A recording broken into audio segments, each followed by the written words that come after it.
Hello, and welcome to a Battletech Memphis Battle Report. Ever have to reach out and touch someone but couldn't quite afford it? No one is accepting the charges? At one point, it was a propose to kick the door in and just make the call anyway. Let's see how well that works out.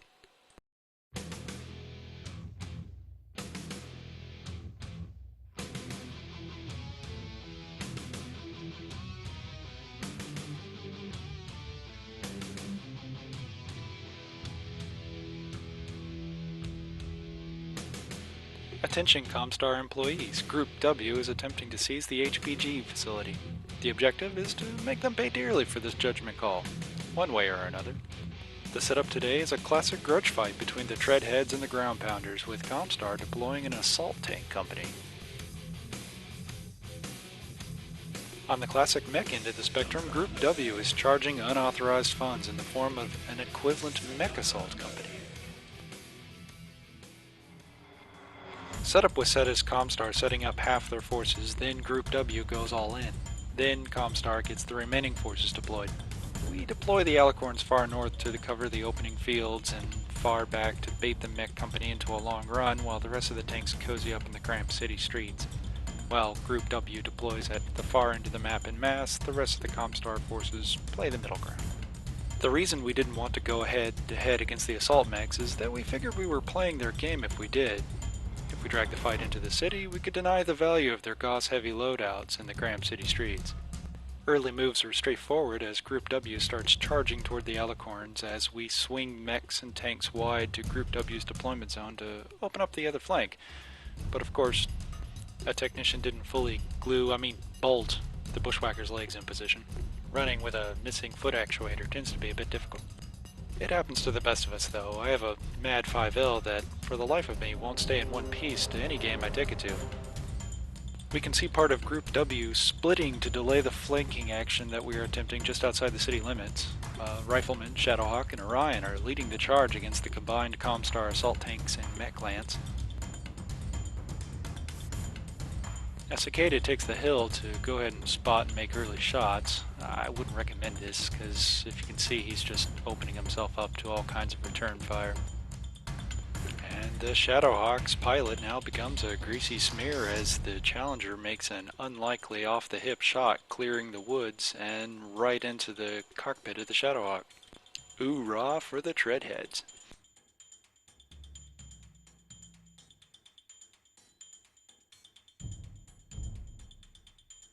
And way in the distance, you can see the Alicorns are still drawing a whole lot of aggro from those mechs. And there's the proud Challenger crew drawing first blood. That's gotta be a little disappointing.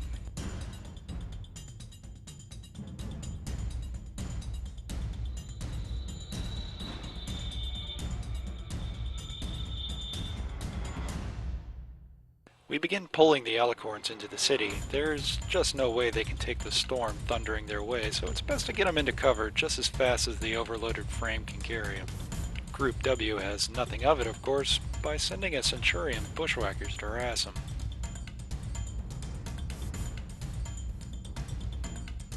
The Comstar mech lance gets real dicey by heading well into the deployment zone of Group W, thus widening the flank that Group W has to now defend even wider.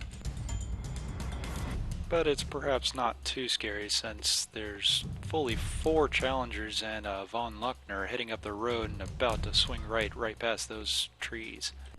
And ba-boom, score 2 for the Treadheads as an SRM finds its way into the ammo bins of the Riflemen.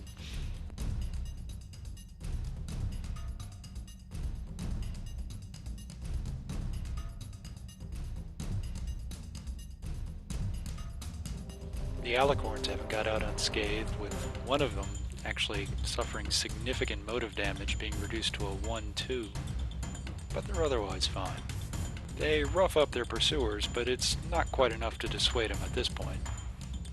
Even now, the Atlas and Marauder are diverting to fill in the gaps of the recently deceased mechs and the coming problem of hundreds and hundreds of tons of tanks rolling by.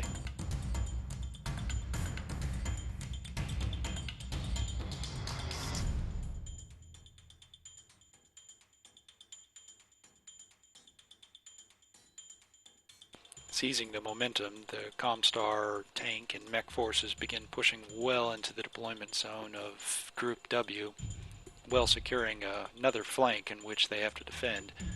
The Atlas and Marauder, however, start throttling up their reactors to return the kindness in kind. The surviving Orion from Group W is miraculously holding its own, though. It's enough to earn the ire of one Comstar mech pilot as he begins to charge in his Cicada.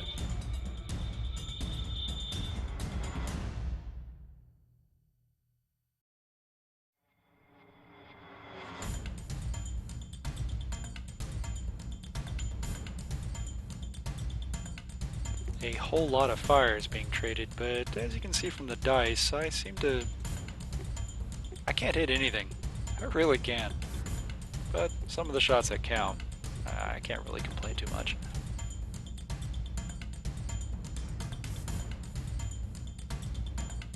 In fact, I never rolled so many successful boxcars in my life. But they were never location rolls, always 2-hit rolls. Just wasting those 6s on the rolls that didn't matter. Who cares if you roll a 12 on a 4-up? I mean, really. Really.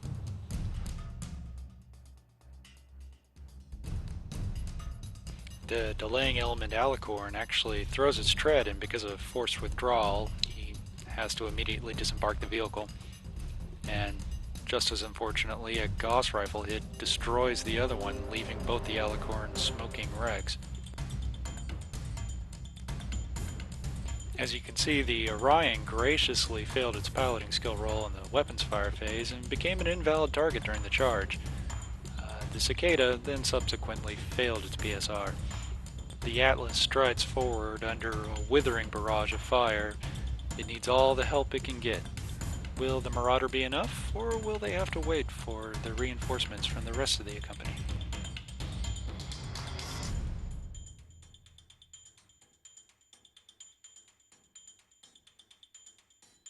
Group W begins encircling into the city where lone von Luckner is actually holding it all up. The Ultra AC-20 can be quite fearsome when you realize its 2-hit rolls may be 6 or 7 plus. Group W goes all in against it, realizing that they can drench it with targets. It's either kill it or lose the game at this point.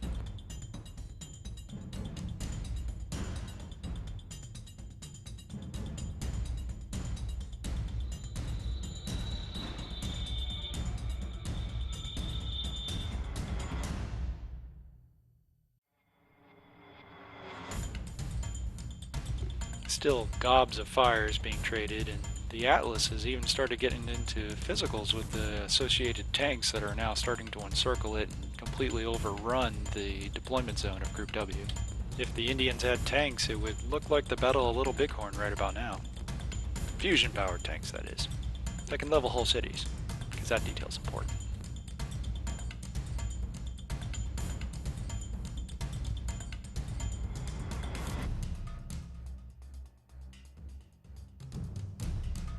I have to apologize slightly for the camera angle. It became apparent pretty early on when I saw his deployment that I put the camera at the wrong place, figuring he would almost certainly want to go through the water where my tanks can't go.